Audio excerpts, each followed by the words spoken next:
A Campfire Tales production of Hymir and Thor's Fishing Expedition. Welcome to Story Time. The gods arrived at Aegir's huge hall at the edge of the sea. "We are here," called Thor, who was at the head of the company. "Make a feast for us."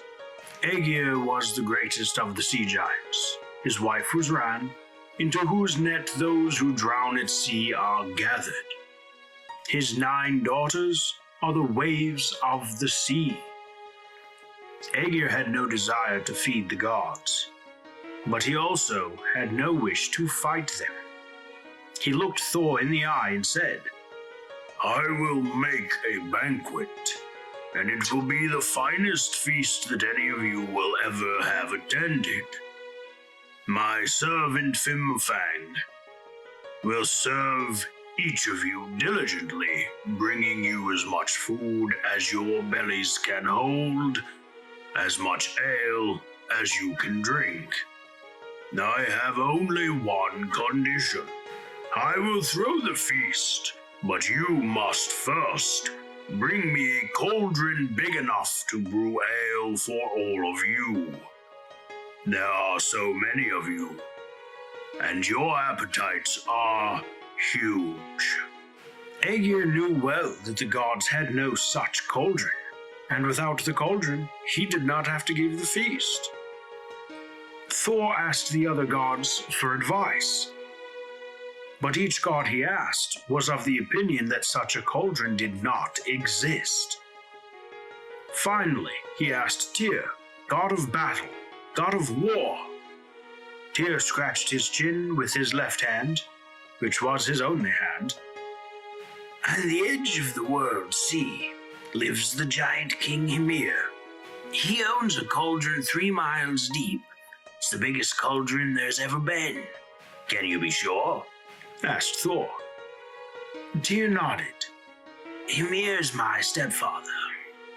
He's married to my mother," he said. "She is a giant. I have seen the great cauldron with my own eyes. And as my mother's son, I will be welcome in Hymir's hall."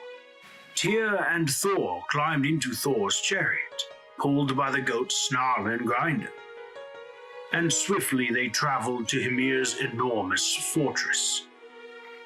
Thor tied the goats to a tree, and the two made their way inside. There was a giantess in the kitchen, cutting up onions as big as boulders and cabbages the size of boats. Thor could not help staring. The old woman had 900 heads, each head uglier and more terrifying than the last. He took a step backward. If Tyr was disturbed, he did not show it. Tyr called out, "Greetings, grandmother. We are here to see if we can borrow Hymir's cauldron to brew our beer." "Such tiny things. I thought you were mice," said Tyr's grandmother. And when she spoke, it sounded like a crowd of people shouting. "You do not want to talk to me, grandson. You should talk to your mother." She called out, "We have guests. Your son is here with a friend." And in moments, another giantess walked in. This was Hymir's wife, Tyr's mother.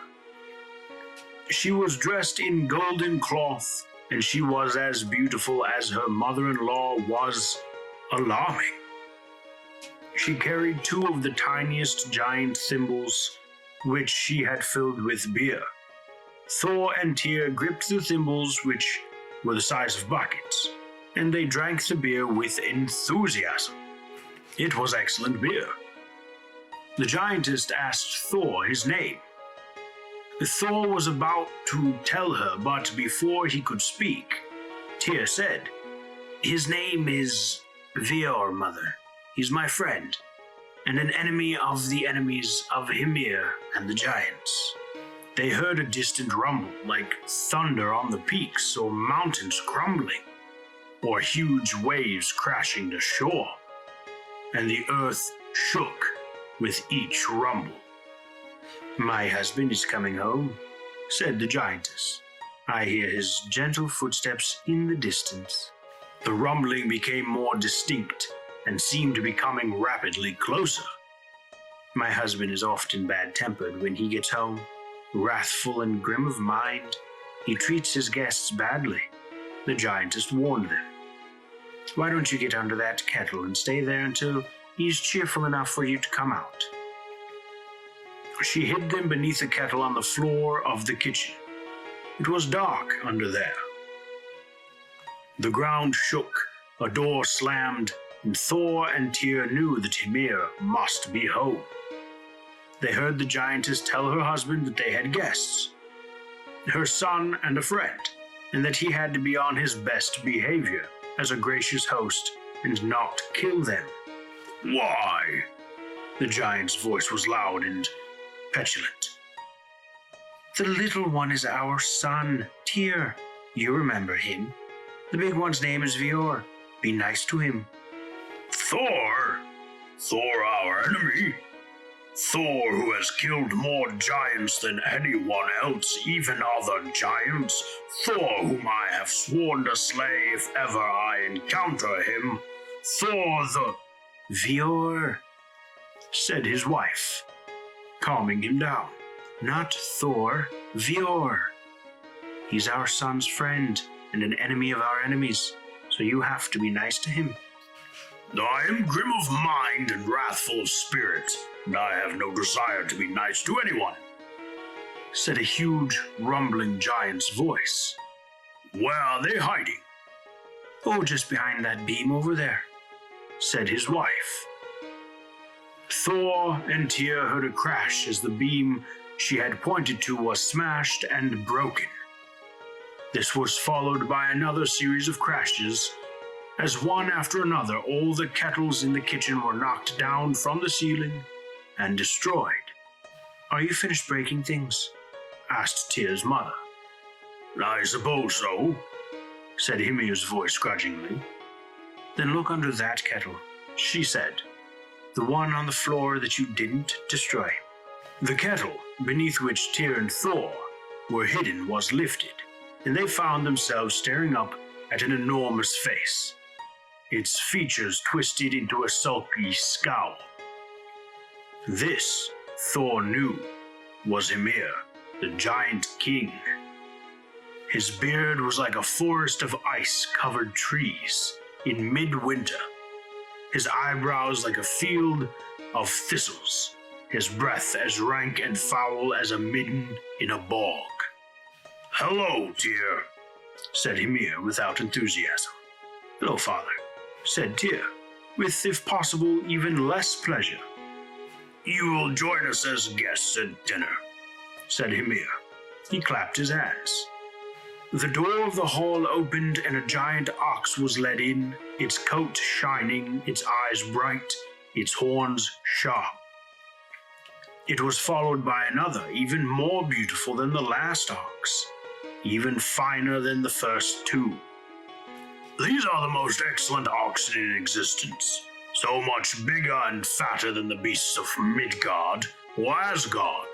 I am, Hymir confided, enormously proud of my herd of cattle. They are my treasures and the delight of my eyes. I treat them like my own children. And for a moment his scowling face seemed to soften.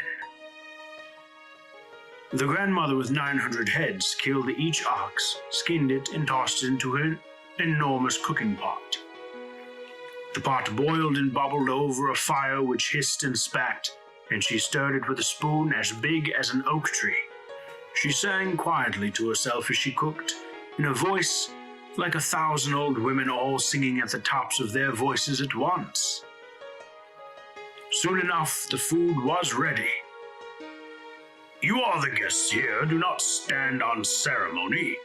Take as much as you can eat from the pot, said Hymir expansively. The strangers were small, after all. How much could they eat? After all, the oxen were enormous. Thor said he didn't mind if he did, and proceeded to devour 2 of the oxen all by himself, one after the other. leaving nothing but clean-picked bones. Then he belched in a satisfied way. "That's a lot of food, Vior," said Hymir. "It was meant to feed us for several days. I do not think I've ever seen even a giant eat 2 of my oxen at once before." "I was hungry," said Thor. "And I got a little carried away. Look, tomorrow, why don't we go out fishing? I hear you're quite a fisherman." Hymir prided himself on his skills at fishing. "I'm an excellent fisherman. We can catch tomorrow night's dinner." "I, too, am a fine fisherman," said Thor. He had never fished before, but how hard could it be? "We'll meet tomorrow at dawn out on the dock," said Hymir. In their huge bedroom that night, Tyr said to Thor, "I hope you know what you're doing." "Of course I do," said Thor. But he didn't. He was just doing whatever he felt like doing. That was what Thor did best. In the grey light before dawn, Thor met Hymir on the dock. "I should warn you, little Vior," said the giant, "that we will be going far out into the icy waters. I row farther out into the cold and stay out longer than a tiny thing like you can survive. Icicles will form on your beard and your hair, and you will turn blue with cold. Probably you will die." "Don't worry about me," said Thor. "I like the cold. It's bracing. What are we using for bait?" "I already have my own bait," said Hymir. "You must find your own. You could look in the field of oxen for it, nice big maggots in the ox dung. After all, bring whatever you want from there." Thor looked at Hymir.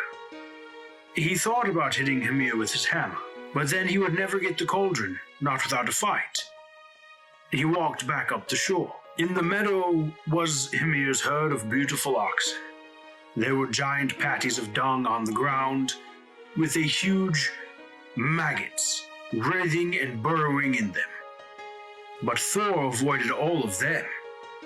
Instead, he walked over to the biggest, most majestic, fattest of the beasts, raised his fist, and thumped it between the eyes, killing it instantly. Thor ripped off the beast's head, placed it in his sack, and carried it down to the sea. Hymir was in the boat. He had already cast off and was rowing out of the bay. Thor jumped into the cold water and swam out, hauling his sack behind him.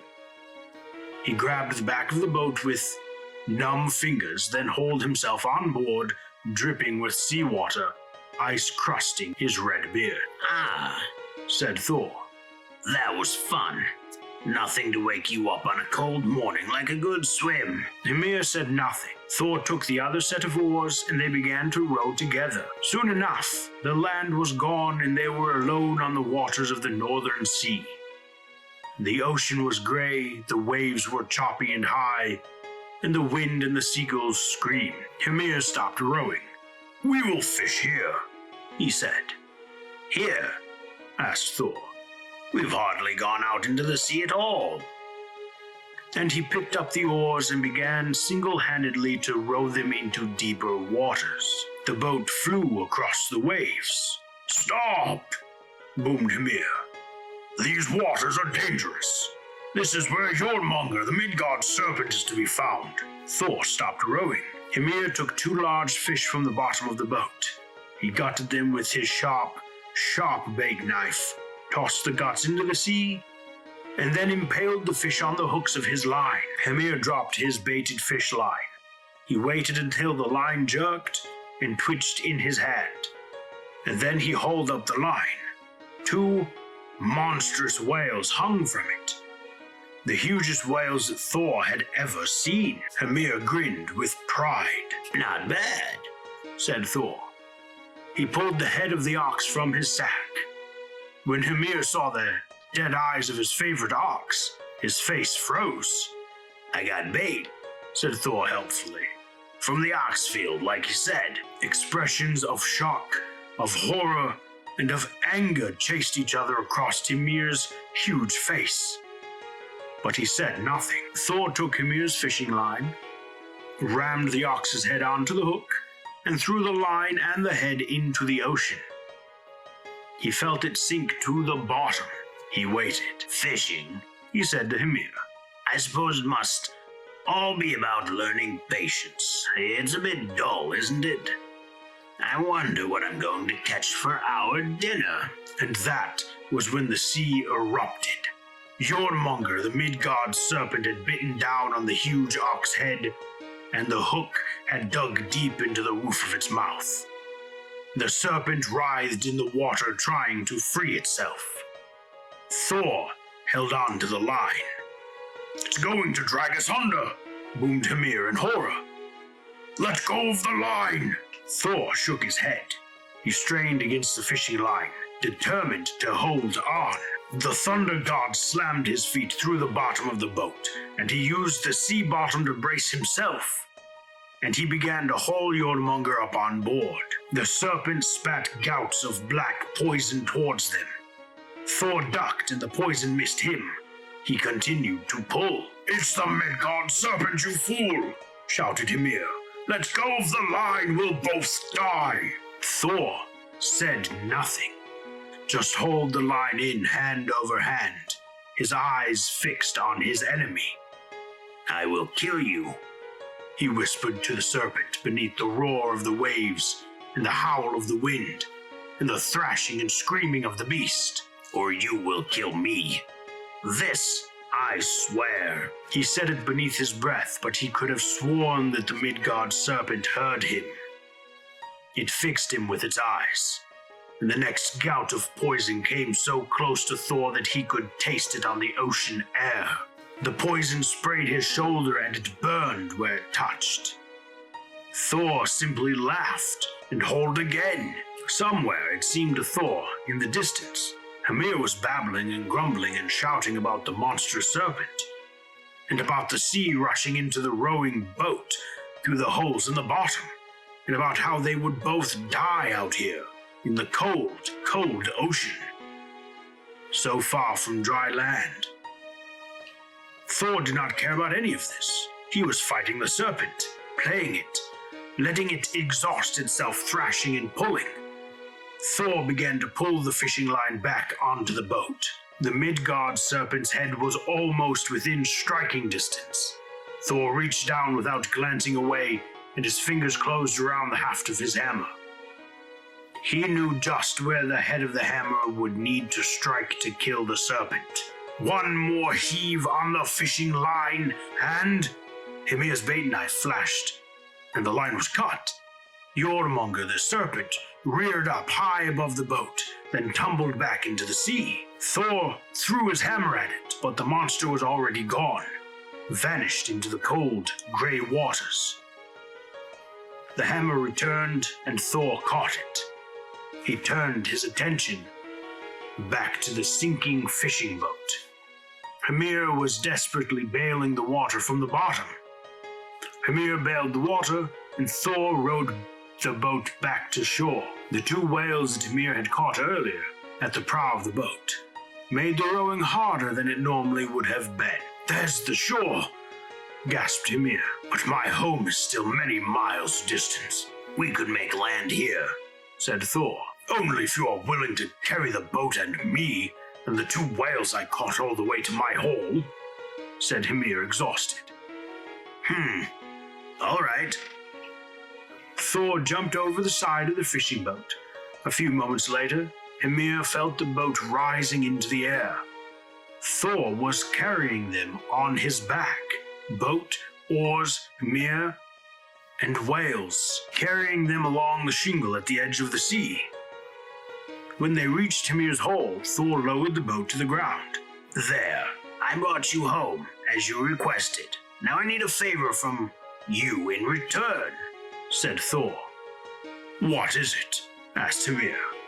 "Your cauldron, the huge one you brew beer in. I want to borrow it." Hymir said, "You are a mighty fisherman, and you row hard, but you are asking for the finest brewing kettle in existence. The beer that is magically brewed in it is the best of beers.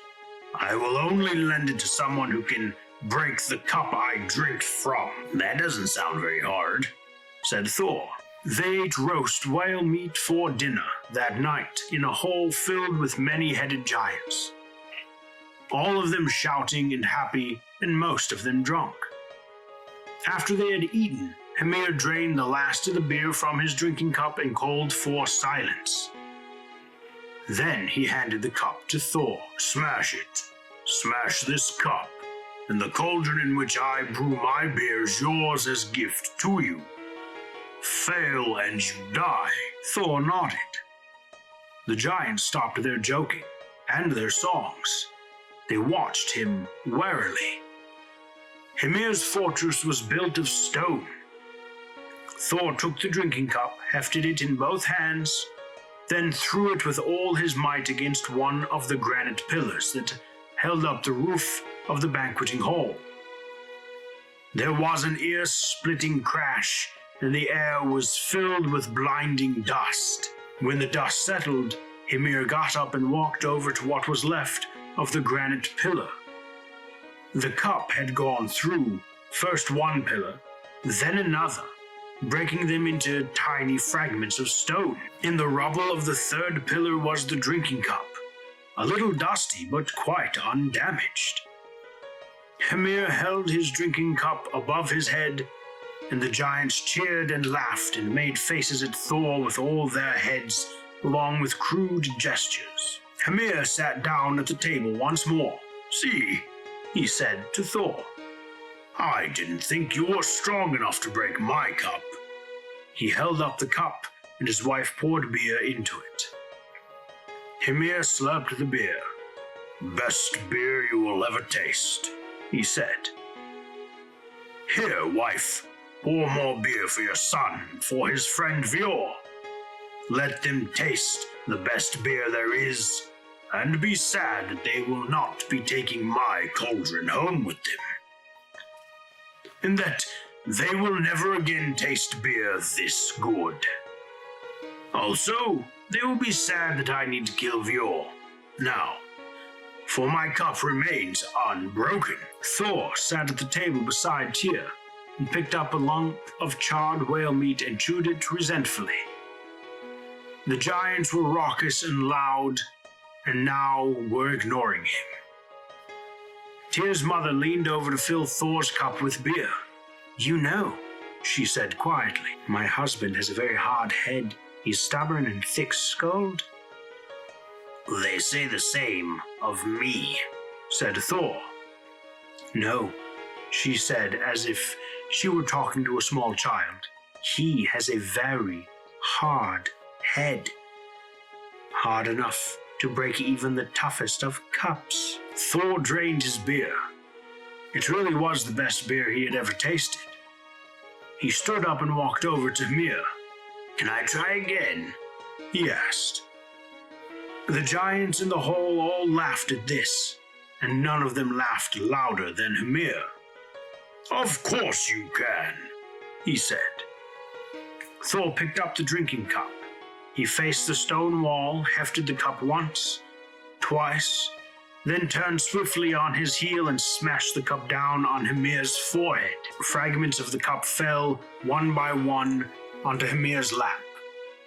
There was silence in the hall then, a silence broken by a strange, heaving noise. Thor looked around to see what the noise was. And then he turned back and saw Hymir's shoulders shaking. The giant was crying in huge, heaving sobs. My greatest treasure is no longer mine, said Hymir. I could always tell it to brew me ale. The cauldron itself would magically brew the finest beer. Never again will I say, brew me ale, my cauldron. Thor said nothing. Hymir looked at Tyr and said bitterly, If you want it, stepson, then take it. It's huge and heavy. Takes over a dozen giants to lift it. You think you are strong enough? Tyr walked over to the cauldron. He tried to lift it once, twice, but it was too heavy even for him. He looked at Thor. Thor shrugged, grasped the cauldron by the rim, and flipped it so he was inside it, and the handles clattered to his feet. Then the cauldron began to move, with Thor inside. It was headed toward the door, while all around the hall many-headed giants stared, open-mouthed. Hymir no longer wept. Tyr glanced up at him. "Thank you for the cauldron," he said, and then, keeping the moving cauldron between himself and Hymir, Tyr edged out of the room. Thor and Tyr left the castle together, untethered Thor's goats, and climbed onto Thor's chariot. Thor still carried the cauldron on his back. The goats ran as best they could, but while Snarler ran well and ran fast, even with the weight of the giant's cauldron to pull, Grinder limped and staggered. Its leg had once been broken for marrow, and Thor had set it, but the goat had never been as strong again. Grinder bleated in pain as it ran. "Can't we go any faster?" asked Tyr. "We can try," said Thor, and he whipped the goats so they ran even faster. Tyr looked behind. "They're coming," he said. "The giants are coming." They were indeed coming, with Hymir at their rear urging them on. All the giants of that part of the world, a many-headed monstrous bunch of giants of the waste, misshapen and deadly. An army of giants all intent on getting their cauldron back. "Go faster," said Tyr. It was then that the goat called Grinder stumbled and fell, throwing them out of the chariot. Thor staggered to his feet. Then he threw the cauldron to the ground and began to laugh. "What are you laughing about?" asked Tyr. "There are hundreds of them." Thor hefted Mjolnir, his hammer. "I didn't catch and kill the serpent," he said. "Not this time. But 100 giants almost make up for it." Methodically, enthusiastically, one after the next, Thor killed the giants of the waste, until the earth ran black and red with their blood. Tyr fought one-handed, but he fought bravely, and he slew his share of giants that day. When they were done and all the giants were dead, Thor crouched beside Grinder, his injured goat, and helped it back to its feet. The goat limped as it walked, and Thor cursed Loki, whose fault it was that his goat was lame. Hymir was not among the slain, and Tyr was relieved, for he did not want to bring his mother any additional distress. Thor carried the cauldron to Asgard to the meeting of the gods. They took the cauldron to Aegir. "Here," said Thor, "a brewing cauldron big enough for all of us." The sea god sighed. "It is indeed what I asked for," he said. "Very well. There will be an autumn feast for all the gods in my hall." He was as good as his word, and since then, every year, once the harvest is in, the gods drink the finest ale there ever was or will be in the autumn, in the Sea Giant's Hall. I hope you enjoyed this story, and please don't forget to like, comment, and subscribe. Follow me on Twitter for news and updates, my friends. Until next time, fare thee well.